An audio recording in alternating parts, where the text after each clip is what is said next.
Good. All right. Hi, everyone. It's Shauna here from Haste and Hustle, and I'm so excited to welcome Brandon Steiner, CEO and owner of Steiner Sports. And so welcome, Brandon. Brandon has been in business for, what is that, 35 years? Is that right? It's really a 30. It's our 30th anniversary. Yeah. Oh, I didn't think I'd be around 30 minutes. So every minute, every day is like, wow. What a blessing. That's awesome. So 30 years with Steiner Sports, and one of the largest sports marketing and memorabilia companies is it in the world? Is it in North America? It's a good question. I don't have the answer to already. You're asking me stuff I don't know, but we're going to say the universe. I just don't know what's going on with the rest of the world, but we're doing pretty good. Awesome. I think people know Steiner, and especially in Canada, if you're listening, I mean, nobody's been more diligent and serious about it. It's hockey content and our hockey players we've been involved in. So. Well, we definitely love hockey up here, that's for sure. So awesome. Well, I'll let you, kind of give yourself a further further introduction, and just kind of tell us a little bit about where you started and where you are now, and a little bit about your company. Well, thank you. First of all, thanks for having me. I've heard a lot about, all the good work you're doing, and it's important to keep motivated and just keep the conversation going. For me, I got a lot of that help. I was into a lot of this sales and inspiration and self-help at a very early age. My friend worked in the back of all these great speakers. He'd do the tapes. So you'd go listen to a speech, and then in the back they'd have a cassette that they ran right away. You'd get it literally minutes later. You'd buy the cassette. So I got to hear Tom Peters and all these great names speak when I was just a kid, and I really got into it. But, Steiner Sports we created 30 years ago. We market athletes, athlete procurement. And we get athletes all over the country for marketing, PR, golf, trade shows, speaking, advertisements, PR. In the mid-'90s, I started Steiner Collectibles, which people more know me for. Autographed items, memorabilia, game used. Most people know Yankee Steiner, but we've done deals with Notre Dame, the Red Sox, the Cubs. And, people know SteinerSports.com, our website. We sell, literally have over 35,000 SKUs on our website. So it's been a very good run. Mostly everything we do at Steiner is talent-driven. I've got 2 books, The Business Playbook and You Gotta Have Balls. You Gotta Have Balls was my mother's favorite line. It's a book dedicated to my mom. All the stuff that she taught me that I've been able to make a lot of money off of. So if you're out there, listen to your mother. It's not hard. I know it's not easy, but it could pay off. It has for me. And I'm in the middle of writing my 3rd book. And then I have almost 500,000 people that get my blog on BrandonSteiner.com, or you can get it on my Facebook page, which seems to be doing pretty good. I think I have about 1,500 posts. I'm half illiterate. I've struggled reading and writing. I have a little learning disability, but I've managed to write 2 books. I have a radio show. I've done a TV show for years. And I just love when people keep telling me about all the stuff that I'm not supposed to be able to do or shouldn't be doing. I'm just an underdog. They Steiner with $4,000, and so far it's gone pretty well 30 years later. We have about 100 employees here at Steiner. I wish I had the time to give you a tour. We have about 90 or 100 employees, and it's kind of fun if you ever go on if you follow me, once in a while I do a tour of the place, and if you're a sports fan or an entrepreneur, you love the tour. Yeah. I've actually seen that before. It's awesome. And you have an amazing social media following, which I think is awesome. I mean, it's really nice to see people staying, for yourself. No, it's nice that an old guy has figured it out. I get it. You don't have to say it, but it's true. And I don't know what I'm doing. I am literally back at school. I'm back in, which I never liked school to begin with, which I won't even get into, but I literally am back at school, Sean. I mean, you could say it. I'm an older guy. And it's amazing how I was trying to be so tactful. You saw right through me. But I don't have a problem with that because all my friends are about to become extinct. Yeah. We're all going to be expiring somewhat soon as we get older. Well, I just don't want to expire while being extinct. Yeah. When I expire, it's like, what happened to Brandon? I want actually somebody to notice. And if you're not on social media, which so many of my friends, like they're not on Facebook, not Instagram, Twitter, they don't want to know from it. Yeah. I'm like, how are you going to communicate in 10 years to anybody that matters? Because that's kind of what's going on. So I keep a lot of young kids around me, and I'm learning. I'm still learning. I'm getting mentored up. As much as I mentor a lot of kids and I love helping them, they're helping me these days as much as I'm helping them. I feel the same way. I mean, that's actually a little bit part of why I started Generation Now, because I kept seeing all these younger people, and I know I look young, but I'm not as young as I look. And I was seeing all these like really young people, and they were coming and helping me with the conference last year and doing all this work for me. And it was mind blowing. Like I was just overwhelmed by their diligence and persistence and their drive, and also like their knowledge of things. And I'm just like, wow. And I realized, I'm like, if we don't embrace the youth and all their skill and devotion, we're going to be, like you say, extinct dinosaurs. There's going to be dust in you walking, blowing by you. And I'm doing this a long time. And I can hear my wife, and I've come home just bitching about, some of the groups of what we've had over the last 30 years, been some ups and downs. But I've never been more excited about what's going on right now. That's, basically in the 15 to 20 age bracket, maybe even early 20s. It's amazing. Yeah. There's a special group. Our country's in good shape as this group evolves. They're smart. They're incredibly hardworking. They're diligent. As you said, Shauna, they're on it. And it's not a big deal. They want to work hard, not because they have to, because they want to. Yeah, I haven't seen that kind of energy in a while.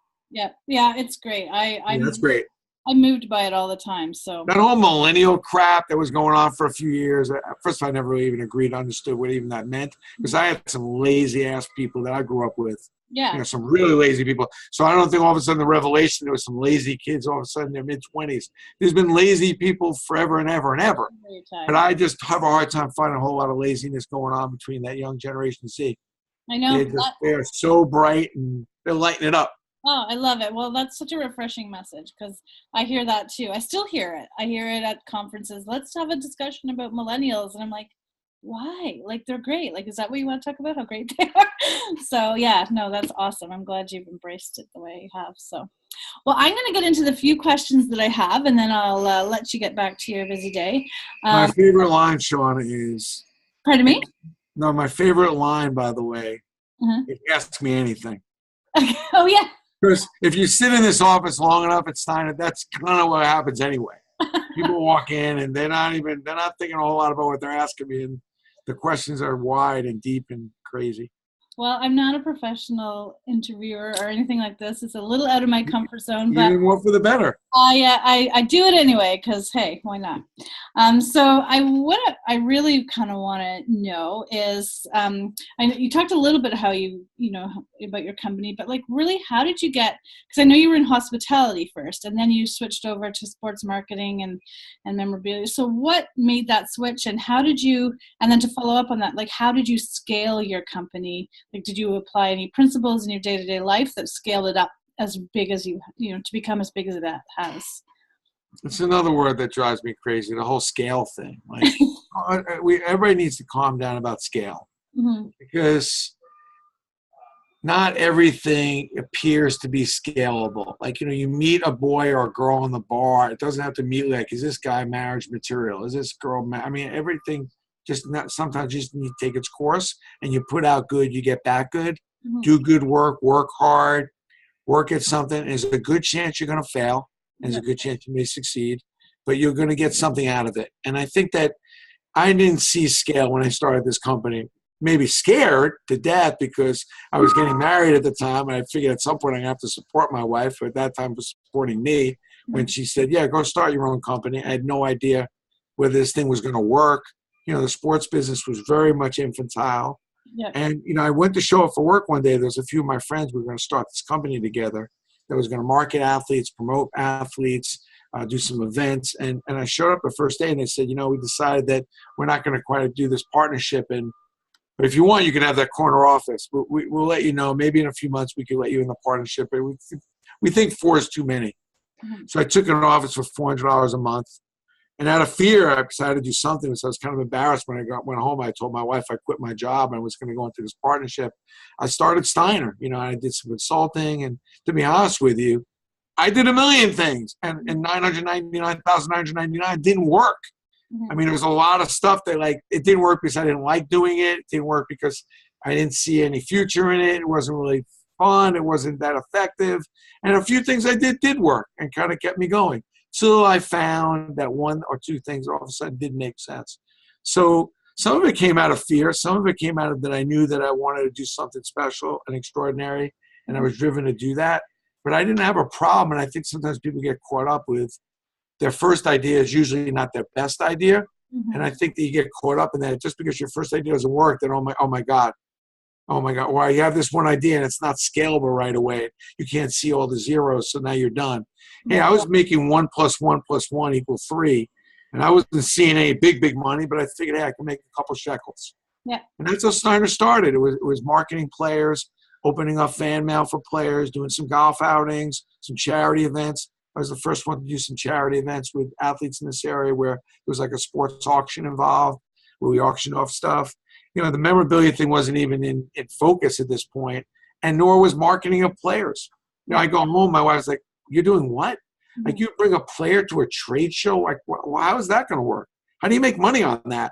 I'm like, "Yeah, but if a player's at the trade show, more people stop by the booth. We give out a premium." And she would just roll her eyes and like, I don't know how that even works. And now, that became, I got that to work. So I think it's really important. Like, I know people want the easy answer to that question, and maybe hit me with that question first, but it's one of the harder questions to answer because it's really not an easy answer. Yeah. The answer is like anything else. Can you do the blocking and tackling? Can you get a sales mindset? Can you get an accounting mindset, a PR and marketing mindset, in this case, social media mindset? Because that's what it takes to run a business, regardless of your idea. So you got to decide what part of that business idea you can do, and can you surround yourself with some good people to do the other stuff. And then maybe you're in a position to strategize and expedite an idea. Yeah, I think that's true. And I know it oftentimes at the beginning, it can be, you're doing kind of all of it, right? Like, I know. No question. Yeah, you're the accounting, engineering, shipping, everything department. Yeah. Yeah. So that's interesting. I like that. And so I guess, so when you were starting though, like, is there something that, were you just suddenly passionate about sports, or is that something you always had in your life? Like what, made you want to be a part of the sports? I was passionate about promoting and marketing. I was always a great promoter and marketer. I love sports. I mean, I lived and died with sports, as so many people do. I mean, I don't think that's uncommon. Yeah, no. And now the difference is, it's amazing how many women are so passionate and even more into sports than ever before. So it's made it even the market even bigger. But I think for me, I love the marketing, and I saw what else? I saw players that just were not being marketed. Back in the late 80s, there were players that started making a little bit of money. They were popular. And I just saw a lot of players that just were not marketed that well. And I decided that I saw an opportunity where I think there were opportunities to connect them with companies and corporate to help them market their products. And I saw that window and I ran with it. And it was really about waking up every day and calling up as many companies as I could and say, I've got an idea. Yeah. I think that if you use this player, it can help you with your advertising, your marketing, your trade show, your PR, maybe your next golf outing. Every time I saw something going on in business, I implemented a couple of different athlete ideas, and sure enough, that's kind of how I got Steiner Sports Marketing going. And I think that a lot of times people think it's about this or about that, but there's nothing that beats a good idea. Yeah. And if you can come up with a good idea, I don't know anybody who's not taking a phone call. Yeah, that's true. So true. I know you talk, I've heard you talk about your first 90 seconds of your day and how important that is. So I don't know, do you have, is that something that you really, follow every day as far as a principle for success, like focusing on being positive right when you wake up, or maybe just expand on that and maybe explain to the audience what that means to you? I've seen some more books about, how to get your day started correctly. I'm a big fan of it. Unfortunately, it came a little bit later on in life for me. I didn't really see that as a young kid. I'd get up in the morning. I don't even know if my wife was alive. I didn't know where my kids were. I was just, I gotta go make it. I gotta go kick some ass today, kind of thing. And I realized that it isn't only about that. It is about, figuring out what's important, who's important, and doing what's important for who's important every day. Yeah. So that's why I came up with the first 90 seconds, like, stop for a minute, actually 90 seconds, and really think about your MVP list, your most valuable priorities, and think about who's important, and not let it come to chance that over the course of a day, that maybe you remember who's important, what's important, and do something for who's important. maybe make that something that's going to make sure that that happens. And how many times have you had where, your wife's going through something, she's going for a test, or your kid's taking a test, and you completely forget, and you get home and you forgot. Or maybe one of your friends is going through something, you forgot to call and check in with them. And, that's why you do what you do. That's why you work so hard. That's the real part of your life that you have to respect. And if you don't get yourself organized in the morning, your passion and all your enthusiasm for what you're doing, which is all good, overtakes sometimes some of the important stuff, and your life just gets out of balance. I don't believe in life balance, work balance bullshit. I don't know what that even means. I'm 58, we're trying to create some kind of balance thing. But I do believe that you do have to make sure that whatever it is important to you from a spiritual standpoint, from a religious standpoint, certainly from a family and health standpoint, has to be taken in consideration, has to be scheduled.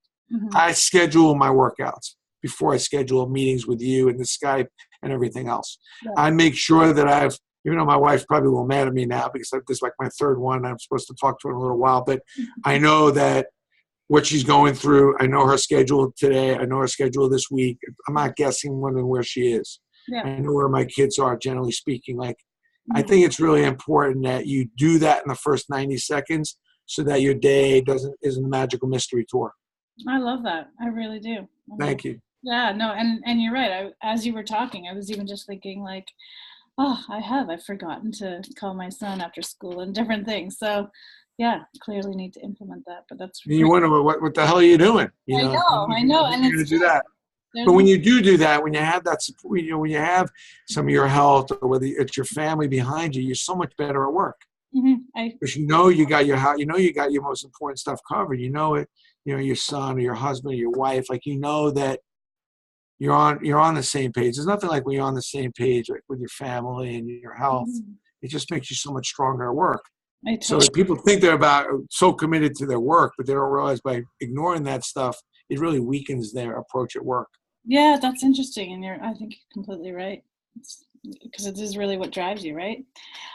Okay, so our final question is if you were to give a piece of advice to anyone starting out in business or in business in general, I guess, what would it be? Your best piece of advice? Well, certainly I love the first 90 seconds because, have your priorities, but, know who your customer is. It's amazing how many companies and businesses I deal with and walk into that just don't understand their customer and really miss that. If I were to give you a couple, it would be know who your customer is, and time management is critical. Where you spend your time. People worry about their money and how much they're making, how much they're spending, which is important, being accountable. Yep. Very important, really. But it's equally as important to just know, to have a strategy to make sure that your time is being spent the best possible way, because you can never get that back. Mm-hmm. And there's only a limited amount of it. I'm 58, and if I was a hockey game, I'd be going into the third period right now. Right. And you know what happens in the third period? Everybody gets intense, and the game starts getting a little tighter. Yeah. And I think that the goal is for you to create this game within the game every day. Yeah. So that you have the urgency to get the most out of every day, the urgency to get out of every month. Not wait till the last day of the month. Not wait till you're 2 days before your final, or not waiting till there's some incredible pressure where your wife says, listen, if you don't get home, I'm leaving you. But you need to have every day like it's your first and last day of marriage. Every day has got to be like the first and last day of the month. And it's hard to play that game within the game, but I think if you ever came up to my office here at Steiner, you would know that I work with a lot of urgency. And when I don't, I stay home. And that's okay. Yeah. You want to be a lazy, no good, whatever. Everybody's entitled to a few of those days. It's okay, but stay at home. Yeah. Don't get confused. So my advice is, if you're going to run a business and have a business, you need to come in, have a gun to your head, have the urgency, respect every minute of every day so that people around you do the same, because your biggest asset is always your people and your time, and how they spend their time can make or break you come week in and week out. Yeah, I totally agree. I've started doing the same thing, like just scheduling in everything that I need to do and being very specific about who and when I'm meeting with people. And yeah, I think it's very important. So great advice. The last thing I'd say in my book is be fearless, have balls. Don't be afraid. Don't come up with a story about why. Like if I were to say to you, what's the 5 things that would change your life and business? you have that on a piece of paper in front of you, the 5 people you could meet, or the 5 things that you could do that would completely change everything you're doing. Do you have that written down in front of you? Like, think about it. Like, what are the game changers and what's stopping you from attacking those game changers? Like, why aren't you making that call to that potential client or that potential person you want to collaborate with? Why aren't you doing it? And you always come up with a bullshit story about, well, maybe I'll do it tomorrow, or that person's not going to want to hear from me, or whatever it is. But at the end of the day, be fearless. You have nothing to lose, especially when you're talented, you mean well, and your intent is to do something good. That's the part where I think people got to be careful with. When you start your own thing, you're leading yourself and other people to follow you, and you want to lead a charge that's aggressive and that is fearless. And you need to know the game changers so that you're constantly going after them, so that if you don't want to wake up one day and go, man, I should have called that person. Or you run into them 10 years later and say, I wish you would have called me. That was a great idea. I just ran into somebody last week. I was like, man, I really would have loved to have done that thing with you. He goes, wow, I wish you would have done that. You would have been perfect. And I said, I didn't think you would have wanted me. I didn't think you would have. I mean, you don't want to wake up one day with those kind of regrets. Yeah, totally agree. Well, we're actually about to run out of time because we got started a little bit late. So I'm going to have to I want to wrap up nicely so that we're not just getting cut off. Not a problem. Thank you so much. I'm always here for you, Shauna. Listen, bring it back. These Skypes and everything, let's come back in a month or two and we'll finish the conversation. I love that. Thank you. It's not goodbye. It's until the next time, right? Exactly. Until I see you next time. Thank you. And thank you for the stick, and have a great holiday. And we'll be in touch. And Mark Messier is my favorite athlete of all time. So I'm happy to share a stick with your audience to win it, because he's the most amazing person I've met in my 30 years. So I hope whoever wins it realizes that they got a stick that not only won, a guy who won 6 Stanley Cups, but was a great leader and maybe one of the greatest hockey players ever. Yeah, that's awesome. I know a lot of people who just love him. So that's awesome. Thank you. And we'll talk to you soon. So have a great day. Have a great day.